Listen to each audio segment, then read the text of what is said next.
नमस्कार। बीते सप्ताह देश भर में संत रामपाल जी महाराज जी के सत्य आध्यात्मिक सत्संग प्रवचनों का आयोजन किया गया, जिसमें नवरात्रि दुर्गा पूजा से जुड़ी वास्तविक जानकारी बताई गई कि माता दुर्गा ने स्वयं अपनी पूजा के लिए मना किया है। देखिए हमारी यह स्पेशल रिपोर्ट। राजस्थान, गुजरात, मध्य प्रदेश, उत्तर प्रदेश, झारखंड, पंजाब, कर्नाटक, असम समेत भारत के कई राज्यों में बीते हफ्ते जगत गुरु तत्वदर्शी संत रामपाल जी महाराज के सत्संग का आयोजन किया गया, जिसमें हजारों की संख्या में श्रद्धालुओं ने उपस्थित होकर सत्संग का लाभ उठाया। जानकारी के मुताबिक संत रामपाल जी महाराज ने सत्संग में नवरात्रि, दुर्गा पूजा और दुर्गोत्सव के त्योहार पर प्रकाश डालते हुए बताया कि गीता प्रेस गोरखपुर से प्रकाशित संक्षिप्त श्रीमद् देवी भागवत यानी देवी पुराण के 7वें स्कंद अध्याय 36 पृष्ठ 562 से 563 पर श्री देवी दुर्गा जी ने राजा हिमालय को उपदेश देते हुए कहा है कि हे राजन, अन्य सभी बातों को छोड़कर एक ब्रह्म की साधना करो, जिसके जाप का ओम मंत्र है। इससे ब्रह्म की प्राप्ति होगी और साधक ब्रह्म लोक में चला जाएगा।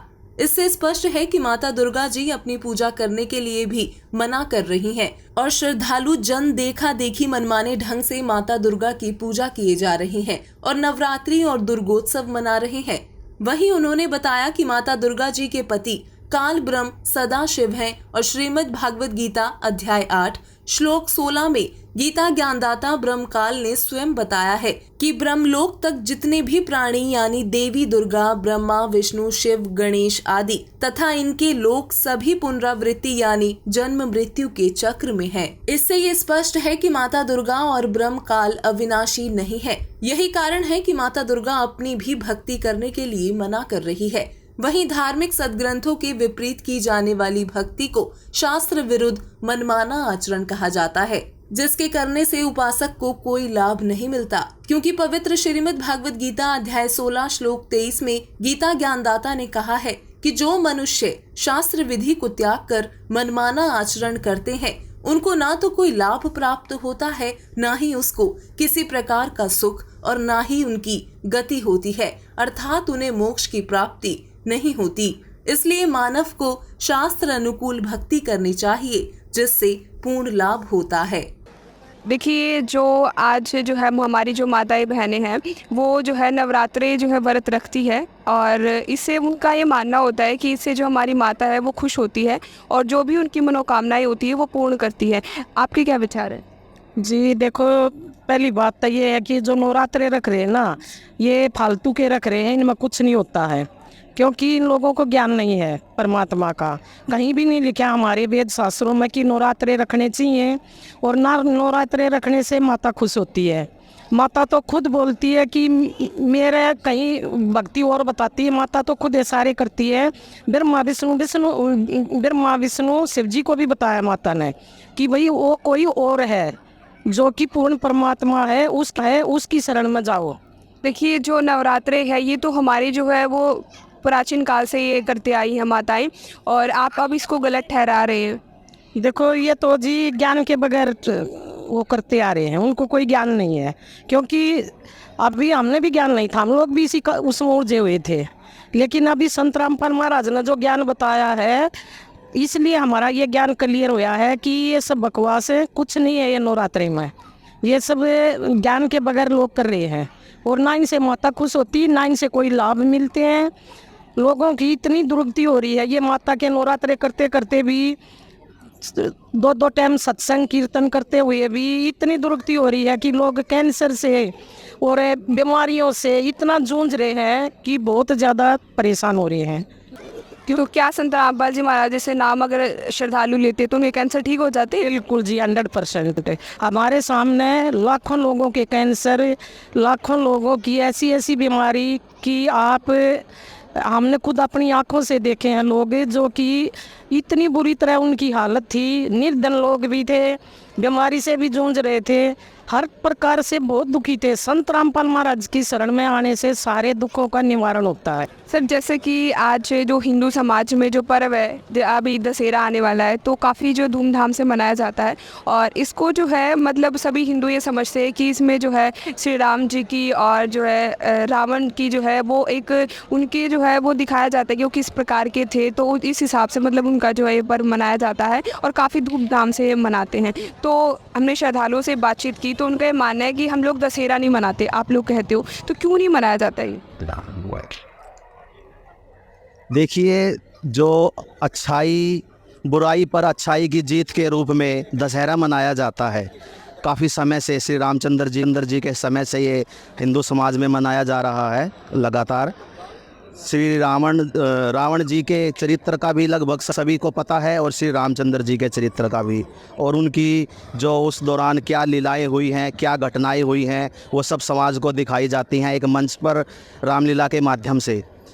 अच्छी बात है, दिखानी चाहिए, बुराई पर अच्छाई की जीत है, लेकिन उसको उसी हिसाब से दिखाया जाना चाहिए। जबकि आज के दौर में काफ़ी वर्षों से देखने में आ रहा है कि वहाँ पर जो नाच गाना और आधुनिक जो फिल्में हैं, आधुनिक जो मॉडर्न गाने हैं, उनको दिखा करके रावण के दरबार में नचाया जाता है कि भाई गाने वाली को पेश किया जाए इस तरह से करके, जो कि एकदम मतलब एक अभद्र तरीका है जिसका समाज पर और आज के जो है नई पीढ़ी पर बहुत बुरा असर पड़ रहा है। देखिए समाज तो ये कहता है कि पर्व केवल मनोरंजन के लिए होता है, कि वो पुरानी यादें वो याद करते हैं और एक खुशी के साथ वो सब कुछ करते हैं। देखिए, पर्व मनोरंजन के लिए ही नहीं, केवल उसका उद्देश्य खाली मनोरंजन ही नहीं, उसका उद्देश्य जो एक उस समय की जो घटनाएं हैं और उसमें क्या मतलब सीखने को जो मिलता है समाज को आगे, ताकि आने उस तरह की क्रियाएं ना की जाएं जो कि हुई हैं, घटनाएं दोबारा ना घटे, तो वो सीख दी जानी चाहिए समाज को। उस पर आधारित उसी तरीके का एक जो है चरित्र पेश किया जाना चाहिए। जबकि ये जो आजकल गाने रामलीला में दिखाए जाते हैं, नाचा जाता है अभद्र तरीके से, ये तो बिल्कुल ही गलत है, जो कि होना नहीं चाहिए। अभी वर्तमान में समय में चल रहा है कि अभी इजराइल और पैलेस्टीन में लड़ाई भी चल रही है। बहुत जगह डेली न्यूज़ में सुनने को मिलता है कि भ्रष्टाचार, करप्शन। तो सत्संग में आप यहाँ पे आए हुए हैं, तो सत्संग से क्या इन चीज़ों का सॉल्यूशन निकल सकता है क्या? जी ज़रूर निकल सकता है, क्योंकि इंसान को ज्ञान ना होने के कारण ही आपसी लड़ाई लड़ते हैं या गृह युद्ध छिड़ता है, क्योंकि आपस में ज्ञान नहीं होता है, आत्मज्ञान नहीं है, परमात्म ज्ञान नहीं है। सत्संग में आने के बाद ये ज्ञान होता है तो हम लोग आपस में नहीं लड़ते हैं, उसी में संतोष करना रहता है, संतोष करते हैं, क्योंकि प्राणी ना कुछ लेके आया है ना कुछ लेके जाएगा, जो है यहीं रहेगा। लेकिन अगर वर्तमान परिप्रेक्ष्य में बात की जाए तो ज़्यादातर लोगों का जो रुझान है वो साइंटिफिक प्रैक्टिकल चीज़ों पे होते जा रहा है। वो प्रैक्टिकल चीज़ों पर बिलीव करते हैं, जैसे धार्मिकता, ये इन चीज़ों पे लोग धीरे धीरे दूर होते जा रहे हैं, क्योंकि वो लोग इसको अंधश्रद्धा के तहत वो ट्रीट करते हैं। तो इस पर आप लोगों का क्या विचार है? वो प्रैक्टिकल, वो साइंस पढ़ के कुछ ज्ञानी समझते हैं अपने आप को, लेकिन ऐसा नहीं है। क्योंकि अगर वो लोग साइंस को ज़्यादा मानते हैं तो मतलब माँ के पेट में भी अगर वो कुछ भी नहीं कर पाते, या फिर अभी भी जब भी कुछ हार्ट वगैरह कुछ होता है तो भी ट्रांसप्लांट करने पे कितना कम बच पाते हैं। तो साइंस जहाँ तक ज़्यादा दूर तक नहीं है, बस मानते हैं कि हाँ साइंस जब प्रूव कर दिया तो वो सही चीज़ सही है। अध्यात्म साइंस के बाद स्टार्ट होता है, ये चीज़ मानना पड़ेगा। क्योंकि कैंसर का इलाज भी यहाँ तक हो रहा है, जो कैंसर डॉक्टर मना कर देते हैं उसके बाद यहाँ आते हैं तो ठीक हो जाता है। तो कहीं ना कहीं साइंस तो पीछे छूट रहा है ना। अगर और भी बात करें तो जैसे आजकल के न्यूज़ में, अखबारों में ये चीज़ होता है कि नए बाबाओं का लॉन्च होता है, उनके विषय में बहुत सारी चीज़ें मतलब ये बातें बताई जाती हैं, बहुत सारी चीज़ों का खुलासा होता है। फिर भी आप लोग इन बाबाओं पे बिलीव किए हो, तो क्या है ऐसा आखिर संत रामपाल जी महाराज के ज्ञान में जो आप लोग नित्य प्रतिदिन यहाँ पर जुड़ते जा रहे हो? नहीं, देखिए इस बात को समझना पड़ेगा, क्योंकि अगर बहुत सारे बाबा हैं तो भी इसमें कुछ सच्चाई तो होगा, कोई तो सच्चा होगा। ऐसा नहीं है कि ये सभी को एक ही तराजू में तोला जाए, क्योंकि इंसान तो बहुत सारे क्राइम करते हैं, क्या सभी को क्रिमिनल नहीं कहा जाता ना। उसी तरह बाबा भी तो बहुत है, उसी तरह सबको एक जैसा एक तराजू में नहीं तोलना पड़ेगा। और संत रामपाल जी महाराज कुछ अलग है, वो ज्ञान भी अलग बताते हैं, वो शास्त्रों के अनुसार भक्ति बताते हैं, जो कि आज कोई नहीं बता रहा है। भले ही रेफरेंस देता है शास्त्र का, लेकिन शास्त्र खोल के कोई नहीं दिखाता। शास्त्र के विरुद्ध साधना चल रही है। जैसे अभी दुर्गाष्टमी भी चल रहा है, तो ये विरुद्ध साधना है। क्योंकि जो देवी पुराण है उसका 3रा स्कंद में देवी खुद बोलती है कि उसकी भक्ति भी छोड़ के और ब्रह्म की भक्ति करो। तो ये तो शास्त्रीय हो गया। फिर अष्टमी तो दुर्गा का पूजा हो गया। ये शास्त्रीय तो साधना चल रहा है, ये उसकी शास्त्र की आधारित नहीं है। अंतिम सवाल आपसे ये है कि आज ये जैसा कि मतलब आप लोगों को विदित ही है कि संत रामपाल जी महाराज का जो ज्ञान है इतना तेज़ी से सोशल मीडिया में मतलब ट्रेंड करने लग जाता है। साथ ही साथ यहाँ पर भी देख रहे हैं कि इतनी दूरी पर भी कोडरमा जैसे क्षेत्र में भी संत रामपाल जी महाराज के प्रति लोगों का जो श्रद्धा है और भक्ति वो देखने लायक है। तो इसके पीछे क्या राज है? यही है कि परमात्मा, देखिए संत रामपाल जी महाराज जो है वो शास्त्र के अनुसार भक्ति बताते हैं, तो इसके कारण जो बुद्धिजीवी हैं उसको एक्सेप्ट कर रहे हैं, तो इसीलिए वो चीज़ फैलता जा रहा है। ऐसा नहीं है कि जो अज्ञान है वो भी बहुत तेज़ी से फैलता है, लेकिन जब ज्ञान आगे आता है ना, तो उसका कुछ अलग ही मतलब रूप देखने को मिलता है। शायद इसलिए भी संत रामपाल जी महाराज का ज्ञान बहुत तेज़ी से फैल रहा है, क्योंकि वो शास्त्र के अनुसार भक्ति दे रहे हैं और बुद्धिजीवी की कमी नहीं है। अभी सभी पढ़े लिखे हैं, एजुकेटेड समाज है, तो इसीलिए एक्सेप्ट कर रहे हैं और समाज में सुधार भी आ रहा है और फैल रहा है, और ये तो पूरा दुनिया में फैलेगा। संत रामपाल जी महाराज के शिष्य सोशल मीडिया पे बड़ी बड़ी दावा करते हैं कि संत रामपाल जी महाराज के ज्ञान से ही पूरे विश्व में परिवर्तन आएगा, पूरे विश्व में शांति आएगी, सतयुग जैसा माहौल आएगा। इस पे आपका क्या विचार? जी जरूर आएगा, क्योंकि संत रामपाल जी महाराज ही है जो एक ऐसे बाबा नहीं है, वो मतलब पूरे तरह से समाज को मतलब एक सर्वांगीण विकास के तौर पे आप उनको देख सकते हैं कि समाज को पूरा तरह से स्वच्छ कर रहे हैं। जैसा नशा मुक्ति वो अभियान चलाए हुए हैं, दहेज मुक्ति, रिश्वत नहीं लेना है, किसी बहन बेटी के साथ गलत नहीं करना है, या फिर और भी किसी भी प्रकार का किसी का लूट खसोट नहीं करना है, किसी पे ब्याज नहीं लेना। तो सब तरह ये सब भार है इंसान पे। अगर ये सब अगर छूटेगा और इंसान आपस में भाईचारा के रूप में रहेंगे, तो आपस में तो फिर से सतयुग जैसा माहौल स्थापित हो सकता है, और ये संत रामपाल जी महाराज के ही दया से संभव है। संत रामपाल जी महाराज को जो उनके अनुयायी होते हैं वो उनको भगवान बोलते हैं कि संत रामपाल जी महाराज भगवान है, परमात्मा है। तो एक आदमी भगवान कैसे हो सकता है? इसमें आपका क्या ये विचार? संत रामपाल जी जो महाराज है वो कबीर साहब के अवतार है। कबीर को हम लोग परमेश्वर मानते हैं, वो कबीर साहब के अवतार है। तो अवतार और परमेश्वर में कोई अंतर नहीं हो जाता। जैसे कृष्ण विष्णु के अवतार थे तो उसको स्वयं विष्णु ही कहा जाता था। कबीर परमात्मा के अवतार है, इनको कबीर परमात्मा ही कहा जाता है। और जैसे जैसे लाभ दे रहे हैं, जो चमत्कार देखने को मिल रहा है वो परमात्मा ही कर सकता है।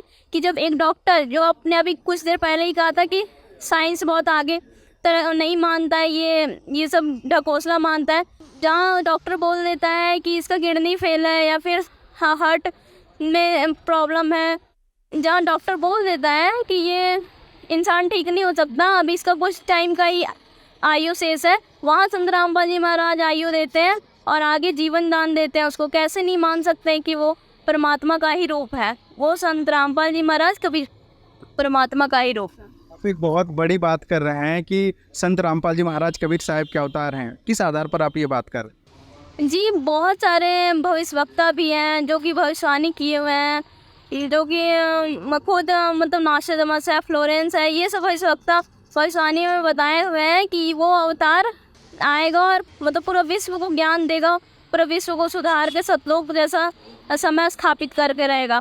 तो ये चीज़ हम नहीं कह रहे, ये पहले से भी सिद्ध है और पहले से भी लिखा गया है। ये चीज़ हम आज बोल रहे हैं, ये पहले से भी प्रमाणित ही है। हमारे जीवन में सत्संग का कितना अधिक महत्व होता है, इसे कबीर परमेश्वर की वाणी से अंदाजा लगाया जा सकता है। कबीर साहिब कहते हैं, सत्संग की आधी घड़ी तब के वर्ष हजार, तो भी बराबर है नहीं कहे कबीर विचार। इसलिए प्रत्येक मानव को पूर्ण संत का सत्संग अवश्य सुनना चाहिए।